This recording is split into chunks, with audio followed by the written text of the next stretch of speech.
సామెతలు 20 అధ్యాయము 12 వినగల చెవి, చూడగల కన్ను, ఈ రెండును యెహోవా కలుగజేసినవే. వినే చెవి, చూచే కన్ను, గాడ్స్ గిఫ్ట్స్. ఈ రెండు కూడా గాడ్స్ గిఫ్ట్స్.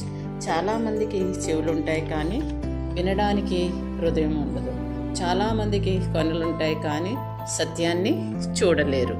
చూచేవారందరూ జ్ఞానులు కాదు, విన్నవారందరూ జ్ఞానులు కాదు. శరీర దృష్టి కంటే ఏమి చూడాలో తెలిసే బుద్ధే ఎంతో విలువైనది.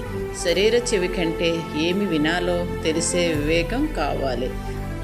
చూడండి, చూచే కళ్ళు, వినే చెవులు దేవుని ఆస్తి. మనం వాటిని ఎలా వాడుతున్నామో ఆయన చూస్తున్నాడు. మనం వాటిని ఆయన గౌరవం కోసం, మహిమ కోసం వినియోగించాలి.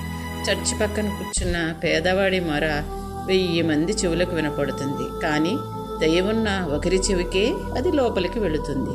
ప్రతి ఆదివారం వాక్యం వింటారు, కానీ హృదయంలో దాచుకుని మార్చబడుతున్నవారు కొందరే.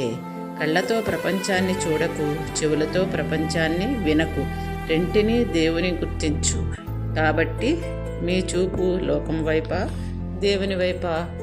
God gave ears not just to listen but to change. God gave eyes not just to see but to obey. దేవుడు మిమ్ము దీవించుగాక.